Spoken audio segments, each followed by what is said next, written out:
Hello बच्चों, नमस्ते। कैसे हैं आप सब लोग? उम्मीद है शानदार, जिंदाबाद, जबरदस्त होंगे। UP triple S C PET 2025। आपको मालूम है कि बीच में एक साल का गैप करने के बाद ये एग्ज़ाम हो रहा है। अब हम एग्ज़ाम के बहुत नज़दीक आ चुके हैं। आज 2 सितंबर को वीडियो बन रहा है और 6 और 7 सितंबर का आपका एग्ज़ाम है। बीच में 2 से 3 दिन बाकी हैं। अब अंतिम समय में थोड़ी सी जो है टेंशन भी होने लगती है, और जब सेंटर्स और दूर गए हों तो और ज़्यादा होने लगती है कि एक दिन पहले निकलना और फिर निकल जाना। तो बहुत बहुत एक बड़ा टास्क एग्ज़ाम को लेकर के लगने लगता है अगर सेंटर्स काफ़ी दूर दिए गए हों। ठीक है, अभी हम इस बात पर चर्चा करें कि भाई सेंटर्स पास कैसे आए, तो वो तो अब संभव है नहीं। अगर हम कुछ कुछ कोशिश भी करें, कोई अभियान चलाएं, तो वो इतने पास नहीं हो सकता है ना। मतलब इतने, जब एग्जाम के इतने पास आयोग खड़ा हो तो वो फिर चेंज होने की संभावनाएं ना के बराबर रह जाती हैं।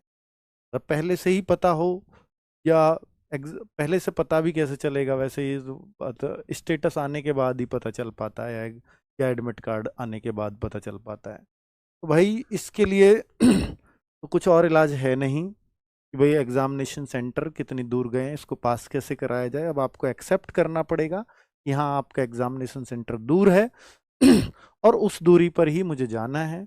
हाँ, इसमें ये जरूर होगा कि जिन बच्चों का थोड़ा मन होगा कि मैं जाऊं या ना जाऊं, अब वो नहीं जाएगा। जो बच्चे थोड़े डाइसी होंगे, जो थोड़े डाउट में होंगे कि मैं जा भी सकता हूँ, मैं नहीं भी जा सकता हूँ, वो पक्का नहीं जाएगा, है ना। तो वो वाले बच्चे छट जाते हैं। जो सीरियस कैंडिडेट, जिनको वास्तव में जरूरत है, वो जाते हैं। और जैसे आगे आपको मालूम है कि ये वाली जो पैट है, ये वाले बहुत सारी वैकेंसीज को लेकर के आने वाली है, क्योंकि इस पैट से अगले 3 साल तक जो आयोग भर्ती करेगा वो इसी पैट से करने वाला है। इसमें लेखपाल सबसे हाशिए पर है, जिसके लिए बच्चे बहुत मन से इस पैट को देना चाहते हैं। तो भाई मैं कुछ पॉइंट्स आपको दे रहा हूं जिसके इर्द 25 लाख बच्चे होंगे क्या परेशान? देखिए, 25 लाखों को तो परेशान इसलिए नहीं है क्योंकि सबका नहीं है सेंटर्स। वैसे कितनों का है ये मैं नहीं कह सकता, कितने परसेंट बच्चों का सेंटर्स पास है, कितने परसेंट बच्चों का दूर है, ये वाला आंकड़ा मेरे पास नहीं है। और बहुत बच्चों का मेरी जानकारी में पास भी आया है, बहुत बच्चों का मेरी जानकारी में बच्चों का दूर भी आया है। ठीक है, तो लड़कियों के भी काफी दूर दूर दिए सेंटर, जी बिल्कुल सच है। और ये जो फोटो स्टेट की दुकानें हैं वो उस दिन बंद रहेंगी। ये बात मैं क्यों कह रहा हूं, और इसलिए कह रहा हूं क्योंकि अभी आपके एडमिट कार्ड को ढंग से पढ़ना, 12 शर्तें उसमें लिखी हुई हैं, 12 की 12 आपके काम की हैं। मैं अभी उनको पढ़ के भी सुनाऊंगा, अगर आप मुझसे सुनना चाहते हो तो मैं वो भी आपको बताऊंगा। ठीक है, बाकी किसका सेंटर कहाँ से कहाँ गया ये भी बताएं, ताकि हमें भी पता लगे। और स्पेशली लड़कियां हो तो जरूर बताइएगा कि आपका सेंटर कहाँ से कहाँ डाला है इन लोगों ने, तो हमें पता लगे कि यार वास्तव में इन लोगों ने कितना बेकार काम किया है ना। तो आप हालांकि इसके लिए ये तर्क देते हैं कि ऑफलाइन एग्जाम है, उसकी नकल रोकने के लिए दूर जाएगा बच्चा, तो वहाँ उसको नकल जुगाड़ लगाने में टाइम लगेगा। तो मतलब इस तरह के तर्क हो सकते हैं इनके कि भाई ये नकल के प्रतिबंध लगाने के लिए ऐसा किया गया है। बाकी उन बच्चों को इधर आना है, इनको उधर जाना है, अगर दोनों जगह सेंटर अवेलेबल ही हैं तो दोनों जगह क्यों नहीं कर दिए? उधर के उधर रख दो, इधर के इधर रख दो। अब सोचो ना कि इधर बसों से बच्चा उधर परेशान होगा, उधर का बच्चा इधर होगा। जो आवागमन में जो भीड़ लगेंगी बस स्टॉप्स पर, जो रेलवे स्टेशन पर लाखों की भीड़ लग जाती है कई बार, उसको कैसे संभालेगा प्रशासन? कैसे ये बच्चे जो है ट्रेन में लटक लटक के, कई बार ऐसा होता है कि ट्रेन में लटक करके बच्चा आया और उसकी जान चली गई, मतलब वो ट्रेन से उसका तो भाई ऐसी सावधानियां जरूर बरतना। कोई एक्सीडेंट के खतरे से बचना, आपके घर वाले आपका इंतजार कर रहे होते हैं, तो ऐसे ट्रेन व्रेन को भाग भाग कर मत पकड़ना प्लीज। क्योंकि ऐसा हम हर बार पढ़ते हैं, जब जहाँ बहुत ज्यादा भीड़ जाती है, बहुत ज्यादा बच्चों का आवागमन होता है, तो ऐसी एक दो अप्रिय घटनाएं हर बार सामने आती हैं। प्लीज उन चीजों से बचना, और अपने घर वालों के बारे में एक बार जरूर सोचना जब भी ऐसा काम करने का मन में आए, है ना, कि मैं इस ट्रेन में ही लटक जाता हूँ। तो ऐसा मत करना। तो जो आसपास की फोटो स्टेट दुकानें बंद रहेंगी उनका भी देख लीजिए। अमरोहा का है, और तो ऐसा और जिलों में भी रहा होगा। तो 25,000 अभ्यर्थी अमरोहा की बात कर रहा है, कभी सोचो 25 लाख का 25,000 छप गया। तो आसपास फोटो स्टेट की दुकानें बंद रखेंगे सेंटर्स के आसपास। तो उस तरह की सिक्योरिटी सिस्टम्स लगा रहे हैं ताकि किसी तरह की कोई संभावना ना बने नकल की, है ना। दूसरा ये नोटिस आया था जिससे आप एडमिट कार्ड डाउनलोड कर सकते हैं। कल ये आपके एडमिट कार्ड आए हैं। मैं उन एडमिट कार्ड को दिखा देता हूँ और फिर आपको ओएमआर भरना सिखाऊंगा ताकि आप एक क्लैरिटी से वहाँ ओएमआर भर पाएं। तो भाई कौन से में था वो, बेहतर होगा कि आप 8 बजे ही सेंटर पर पहुंचे अगर 10 बजे से आपका एग्जाम है तो, ठीक है, इससे लेट ना हो। अभी मैं आपको कुछ इंस्ट्रक्शंस जो बहुत जरूरी हैं आपको पढ़ने, पता नहीं आपने पढ़े हैं या नहीं, कई बार लोग नहीं पढ़ते हैं। तो अभ्यर्थी अपने प्रवेश पत्र पर अंकित जनपद, परीक्षा केंद्र का कोड, नाम, पता, परीक्षा तिथि, रिपोर्टिंग टाइम, प्रवेश बंद होने का समय, परीक्षा हेतु निर्धारित समय अवधि आदि को पढ़कर समझ लें। परीक्षा केंद्र का कोड कौन सा है, इसलिए क्योंकि ये वहां भरना पड़ेगा आपको, पहले देख लेना है एडमिट कार्ड पे, वरना फिर ढूंढोगे, फिर पूछोगे मेरे पे नहीं है, जल्दी में नहीं दिखता है, कई बार हॉपलेस होते हो, पेपर हाथ में आ जाता है, तो तब देखने लगे तो दिक्कतें होंगी, है ना। तो नाम, पता, परीक्षा तिथि, रिपोर्टिंग टाइम, ये सब चेक कर लेना क्योंकि ये सब गेट पे चेक होंगी। ये सब आपके एडमिट कार्ड में प्रॉपर जानकारी है कि नहीं है, देख लीजिए। यह भी सूचित किया जाता है अभ्यर्थी द्वारा आवेदन पत्र में अंकित अहर्ता, देखिए ये कह रहा है कि अहर्ता जो है वो आपको कोई हमने चेक नहीं किया है, बाद में देखी जाएगी, इसलिए जो अहर हो वही इसमें एग्जाम देने आए, वरना अपना समय खराब ना करें। तीसरा पॉइंट है जो मैंने अभी आपको बताया, 2 घंटे पहले आपको सलाह दी जाती है कि 2 घंटे पहले पहुंच लें, और पहुंचना अनिवार्य है, 2 घंटे पहले पहुंचना। तो आप 2 घंटे पहले पहुंच ही जाएं भाई, और आधा घंटा पहले तो गेट ही बंद कर देंगे हम लोग, ऐसा ये कह रहे हैं। अभ्यर्थी आयोग की वेबसाइट से डाउनलोड किए गए प्रवेश पत्र को परीक्षा के लिए साथ में अवश्य लाएं। ये तो लाना ही है आपको एडमिट कार्ड, उन्हें परीक्षा में बैठने से रोका जा सकता है। वरना प्रत्येक अभ्यर्थी को पहचान हेतु, देखिए ध्यान से सुनना, आधार कार्ड लाना है, कोई और आईडी के लिए नहीं बोला है उसने। तो एक तो आपको अपना एडमिट कार्ड ले जाना है, आधार कार्ड ले जाना है। इस आधार कार्ड, ये पहचान पत्र हो गया, पहचान पत्र ये नहीं कि अलग से लेके जाओगे, आधार कार्ड ही पहचान पत्र है आपका। तो अपनी 2 पासपोर्ट साइज आपको फोटो लेकर के जानी है, वहां शायद एक ही काम आएगी पर 2 लेकर के जानी, ये बोला है।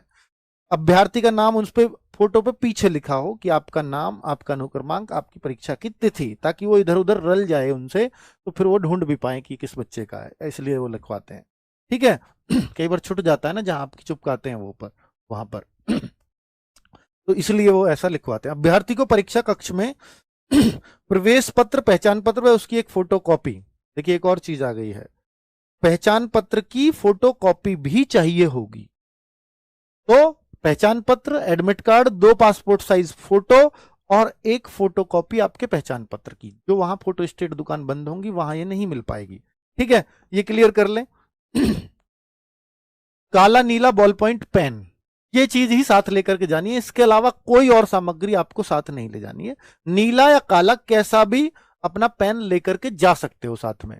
बाकी उन्होंने बोला है कि आप घड़ी भी नहीं लेगा, कलाई घड़ी भी आपको नहीं पहननी है, चाहे वो डिजिटल हो चाहे वो नॉन डिजिटल हो, इस तरह की। आप उस रूम में घड़ी मिलेगी, दीवार घड़ी या नहीं ये नहीं पता, अगर वो नहीं मिलेगी तो बहुत दिक्कत हो जाएगी, तो इसलिए फिर टाइम का ध्यान रखना आपके लिए थोड़ा मुश्किल है, तो इसलिए फिर वो थोड़ा सा सजग रह करके चलना, फिर कोई अपने आसपास कोई घड़ी वाला देख लेना, हालांकि वहां किसी पर भी नहीं होगी, तो अपने मास्टर को कह देना भैया घड़ी का टाइम हमें बताते रहना, 15-15 मिनट में, 20-20 मिनट में, ठीक है।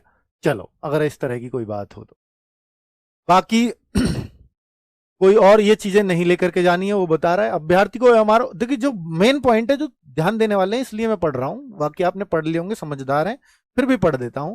अभ्यर्थी द्वारा ओएमआर उत्तर पत्रक पर अपना पंजीयन संख्या तथा प्रश्न पुस्तिका क्रमांक, ये चीजें आपको भरनी है।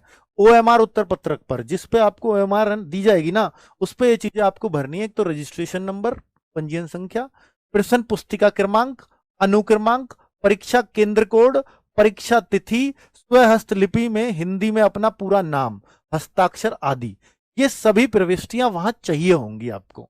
तो आपको सब मालूम है, पंजीयन संख्या वो मिल जाएगी आपके एडमिट कार्ड पे, ठीक है। पुस्तिका क्रमांक, प्रश्न पुस्तिका क्रमांक, ये कहां से मिलेगा, जो आपको पेपर होगा उस पर लिखा होगा प्रश्न पुस्तिका क्रमांक, वो बहुत जरूरी होता है, वो आपको ओएमआर सीट पे डालना होता है ताकि ये पता लगे कि इस बच्चे का कौन सी पेपर इनको मिला था, ठीक है, उससे पता लगता है कौन सी शिफ्ट का पेपर आपका।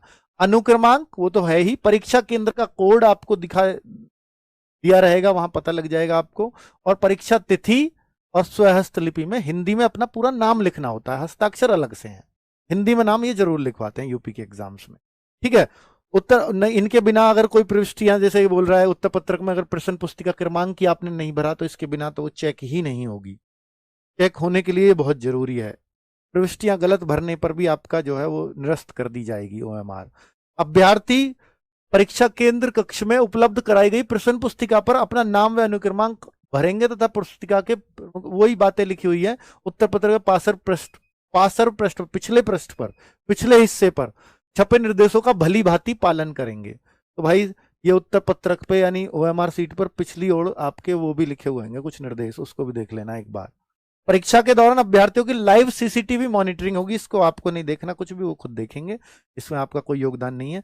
आयोग द्वारा आयोजित की जाने वाली परीक्षा में कारित कोई भी ऐसा कृत्य अथवा करने का प्रयास ना करे जिससे परीक्षा की शुचिता भंग हो, फिर आपको जो है 1 करोड़ रुपए तक का जुर्माना आपके ऊपर लगाने का प्रावधान किया गया है नए नियमों के अनुसार।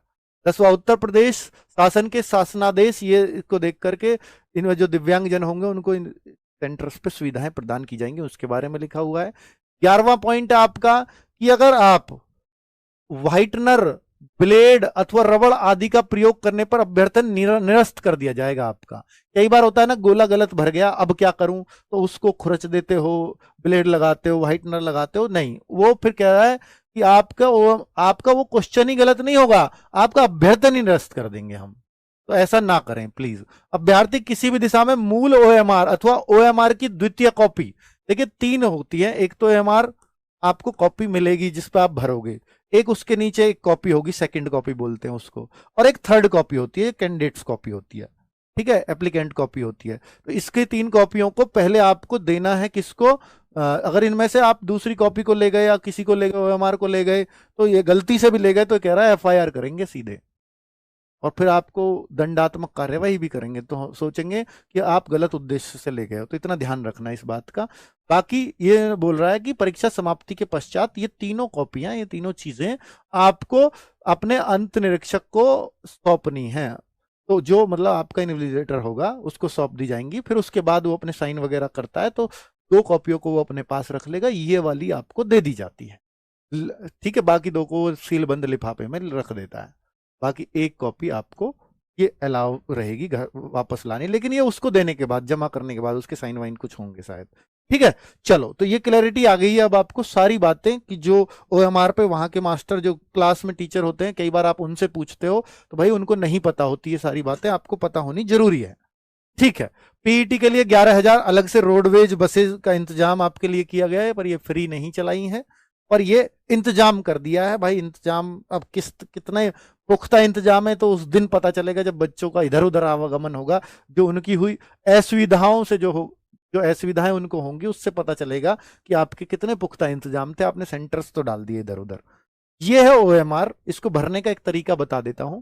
ये जरूरी नहीं है कि एग्जैक्ट वो रहेगी, मैंने जस्ट हमने जो बनवा रखी है यूपीएसआई का वो उसकी ओएमआर है, इसमें 160 प्रश्न आपको दिख रहे होंगे, वहां आपके 100 ही आएंगे। तो परीक्षा केंद्र कोड ये कहां मिलेगा, ये वहां पे मिलता है आपको। तो वहां कैसे भरेंगे, मान लीजिए ये इस तरह से आया 1234, अब आपका देखिए ये 5 अंक का है, कई बार ऐसी सिचुएशन बन जाती है ना, 1234 आया, तो ये 1234 को आप पहले 4 कॉलम में भरें या लास्ट के 4 में, तो पहले 4 में ही भरें आप।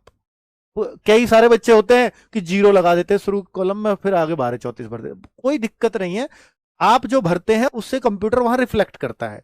आप 0 पहले लगा देंगे तो भी 1234 ही पढ़ा जाएगा, आप पर बाद में 0 मत लगा देना, ठीक है। तो वो कोई इशू उसका होता नहीं है कि आप शुरुआत से शुरू करें या बाद से शुरू करें।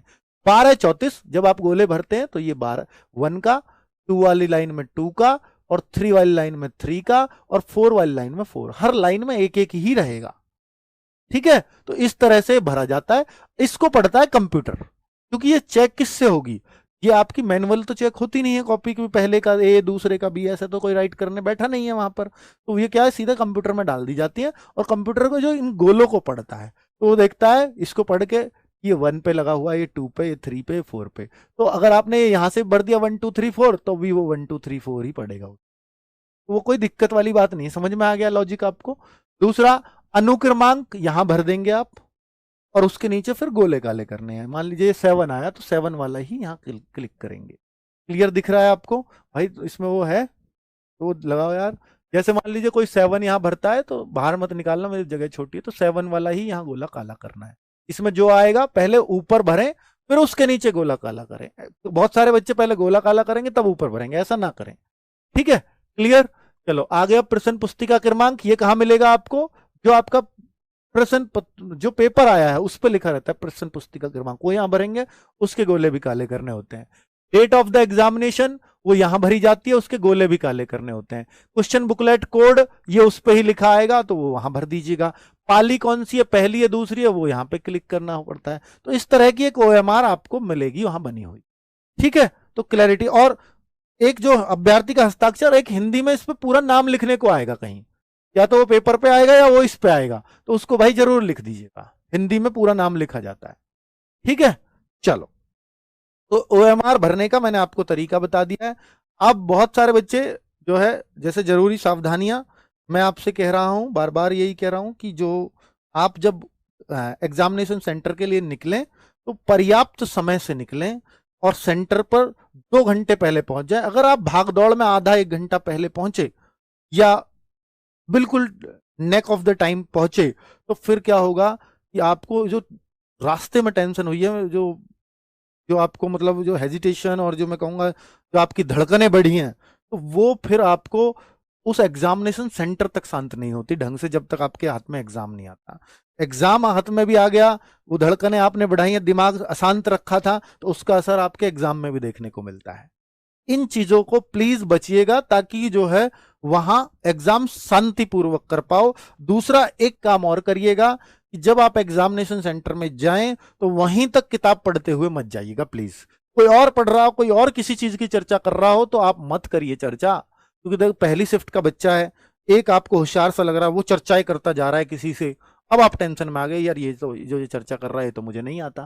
भाई उसका जो उसको आता है वो जरूरी थोड़ी है वो एग्जाम में ही आएगा, उसको क्या पता इस बात का। तो इसलिए ऐसे कभी परेशान मत हुआ करो किसी की चर्चाएं सुन करके कि भाई इसकी तो तैयारी बहुत तगड़ी है। आपकी जो तैयारी है उस पर भरोसा रखिए और अंत समय तक मत पढ़ते जाइए, वो दिमाग को थोड़ा रेस्ट देना जरूरी है। जैसे आप करते हैं ना कभी कई बार फिजिकल की तैयारी, तो फिजिकल की तैयारी करते हैं तो 2 दिन पहले फिजिकल दौड़ मारनी छोड़ देते हैं, 1 दिन पहले क्यों छोड़ते हैं? ताकि रिफ्रेश हो जाए बॉडी और फिर अच्छे से जोर लगाया जा सके। सेम दिमाग को भी चाहिए उतना रेस्ट, कम से कम 1-2 घंटे तो इसको विचारों से मुक्त कर दीजिए, है ना। वरना तो आप कूड़ा करकट भरेंगे और वो फिर वहीं निकलेगा एग्जाम में, तो फिर वो दिक्कतें आती हैं। ठीक है, तो शांत रखिए खुद को जितना हो सके एग्जाम से पहले, उतना बढ़िया रहेगा। बाकी भाई दूर दूर सेंटर्स गए हैं तो बहुत सारे टीचर्स ने, विवेक सर ने भी ये मुहिम चलाई है कि भाई जो भी बच्चे हैं, बहुत सारे लाइब्रेरी वाले हैं, तो जो सेंटर्स का जो बच्चों का इंतजाम कर सके, क्योंकि बहुत सारे बच्चे इसमें गरीब घरों से हैं जो अपना इंतजाम नहीं कर पाते हैं। बहुत सारे बच्चे फुटपाथ पे भी सोते हुए हमने देखे हैं। तो इस तरह की असुविधाएं अगर बच्चों को दिख रही हैं तो फिर ये थोड़ा सा मतलब मन को कचोटता है। तो सभी से रिक्वेस्ट है जो भी आसपास इंतजाम इनके कर सकें। पहले भी बहुत सारे ऐसे समाज सेवी संगठन भी इसमें निकल करके आते हैं, उनके नंबर भी जिले वाइज जारी करे जाते हैं कि भैया हमारे पास इंतजाम है, आप आ जाइएगा, आप रह लीजिएगा, तो बच्चों को फुटपाथ पे नहीं सोना पड़ता। तो उस तरह से भाई गौतम बुद्ध नगर में अगर किसी का सेंटर है तो रोजगार विद अंकित सेंटर आपका है। यहाँ पर जो भी सुविधा हो सकती है हम आप लोगों के लिए तैयार रखेंगे, आप जरूर आइएगा। और बाकी लोग भी जो जहां कर सकते हैं प्लीज करिएगा, वो बहुत अच्छा और बहुत इस समय पर अगर उनके काम आते हैं तो दुआएं निकल